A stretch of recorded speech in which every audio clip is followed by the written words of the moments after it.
Hi guys, welcome back to Tarot and Tea with me, Laura D. Oh dear, oh dear, oh dear. I need the jingles for the people. Hello and welcome back. I'm sorry again, I hope you've seen the last video. I do apologise for the gap between the videos. Again, moving house does cause gaps in doing other things.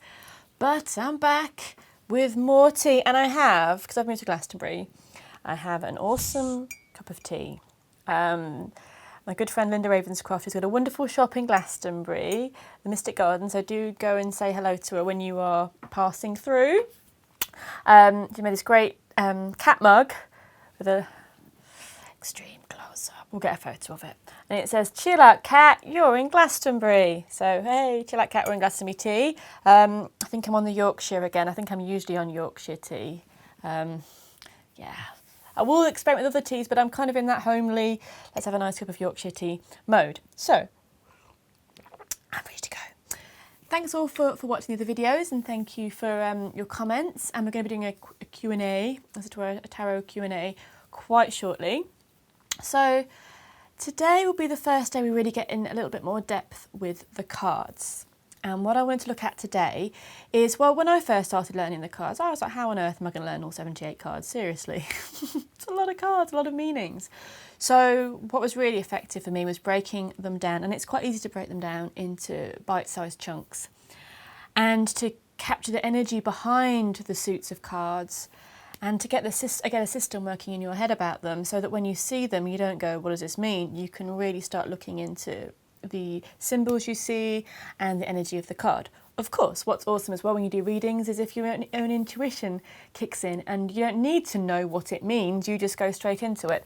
But it's always nice to know why the cards are made as they are and what energies each card brings. So, the first suit of cards I'm going to be looking at is the suit of swords.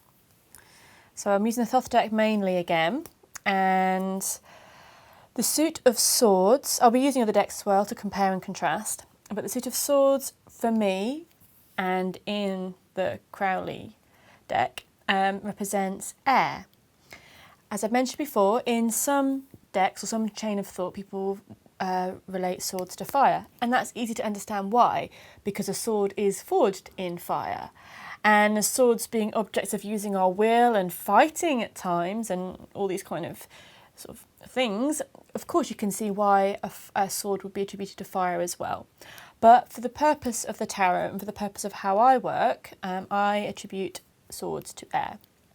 And that's cool if you don't. I'm just explaining how I go. And why I do is because the sword pierces through confusion. It's the blade that pierces through. It's clarity, it's vision. It's quite cool and detached at times, or it can be something that cuts away ties or cuts away, as I say, confusion. And swords, as we'll see, creates lots of confusion as well, because the sword suit is one of the ones that people don't like so much. I kind of feel they got a bit of a rough deal in a lot of tarot decks, so I'm going to show you some beautiful tarot decks over the series where we see, you know, other opinions and options. But if you look at the Rider-Waite and you look at the Crowley deck, swords get a tough go sometimes. People go, no, not the 10 of swords, 9 of swords, 3 of swords, 5 of swords. But we'll explain why, and we'll have a little look at why. So when we look at the suit of swords and the suit of air, we look at the air signs, and there are 3 air signs: Gemini, Libra and Aquarius. So they'll be covered in the suit of swords. And it's really good in the Crowley deck, in the Thoth deck I should say, that the symbols for the astrology are drawn into the cards. So, air, swords. The element of air governs the invisible, the invisible realm of air, the invisible realm of thoughts.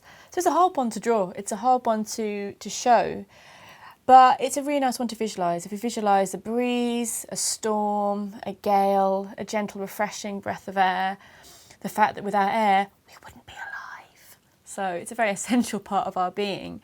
Air is our breath. But in the deck of the tarot, air often comes up as thoughts. And we'll see as we go through our journey through the swords, it starts off pretty simple and beautiful, and gets blooming complicated. So maybe it's showing us the more as lovely humans think and overanalyze and complicate and aren't honest with ourselves, aren't honest with other people, life gets pretty darn complicated. So we're going to look first of all, so I don't want to go on too much about all the different elements because there's so much to talk about, but we'll discover more about each suit through the journey here. The first card I'm going to look at for the suit of the swords is the ace. So, as I mentioned before, every suit has ace up to 10.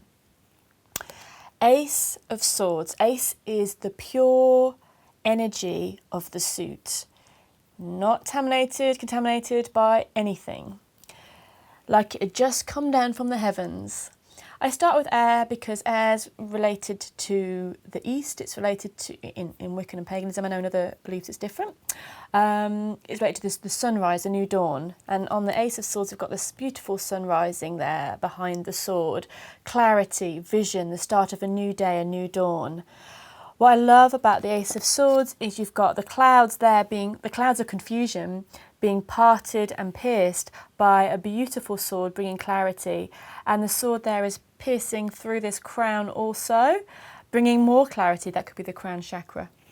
It could be the ego. It could be whatever you want to see, but maybe we'll say the crown chakra. So it pierces through, giving clarity. So when we see the Ace of Swords, we're seeing the purest form of air. Air that's just fresh, beautiful, and going to give us a new idea. In more layman's and everyday terms, it can mean good news. It can mean something that's going to break through our own confusion. We may hear about a new idea. We may hear about, we may meet someone new and the communication comes through first. It could be a phone call out of the blue. It can be really mundane stuff with the tarot, or it can be an epic vision of the gods that we're having here. But whatever it is, it comes through with a level of communication, whether that be talking or communicating with the divine, with thinking, with I was so confused, what do I do with my life? Suddenly, bam, that's it. That would be an Ace of Swords moment.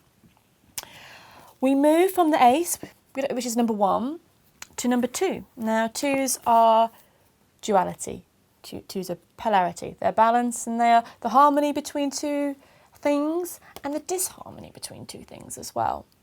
So when we get 2s in the swords, it's actually quite chilled. It's actually quite nice. The 2 of Swords is a little bit of a timeout. In the Rider-Waite deck, it's a little bit more angsty in the Rider-Waite deck actually, because I'll show you a picture with the magical technology that we'll have. It's got a lady sitting there with a blindfold on, and she's 2 swords, and she's got a red cloak around, and that red represents a lot of passion, maybe anger. And she's kind of blindfolded with these 2 swords. She's kind of going, which way do I go? It's about looking inwards. The blindfold's representing that you're not going to get the information from out there, it's going to come from within. If you need to work out where you're going, it's going to have to come from an inner quest. Though the red can represent the impatience of finding that out. In the Thoth deck, I quite like this, you've got the moon in Libra. Nice balance, that's nice.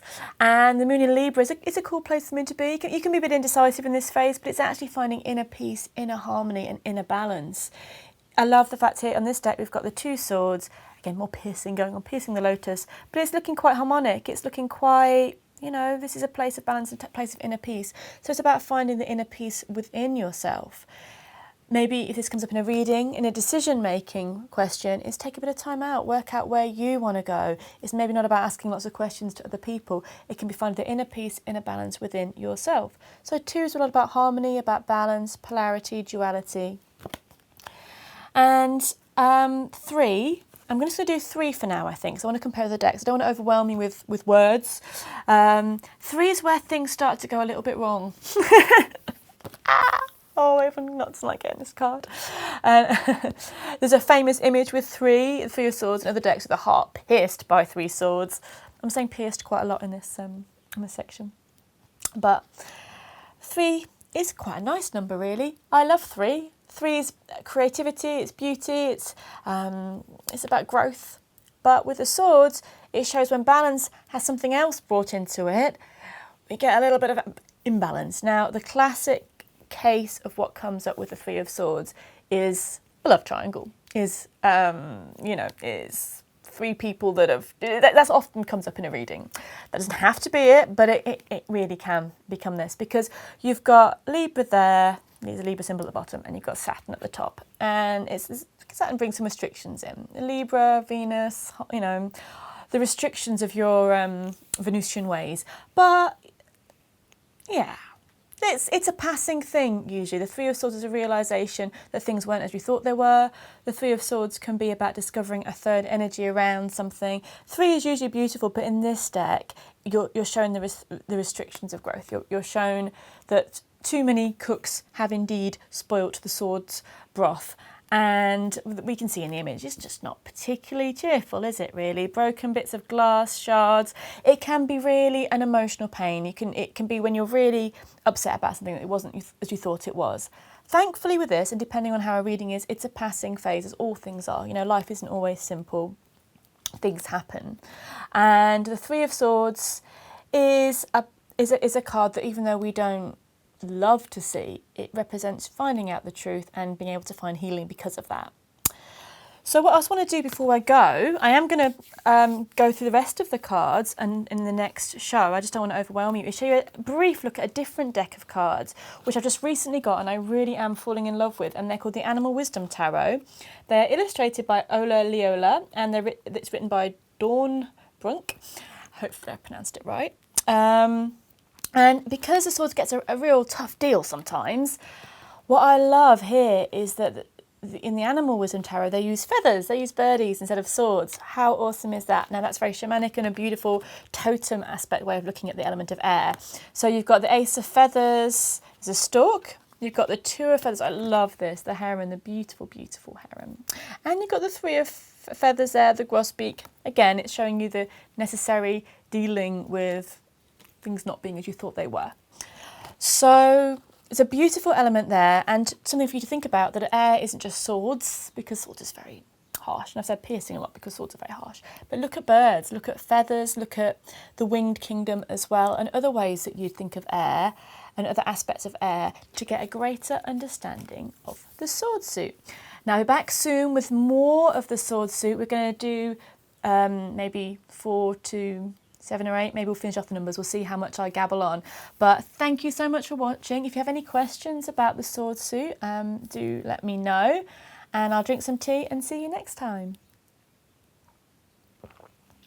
Thank you for watching my videos on tarot and tea. If you have enjoyed them, please do subscribe, like, comment and share with your friends. I'm on Twitter and Facebook and all that jazz. Have a lovely day, enjoy learning the cards, and I'll see you next time.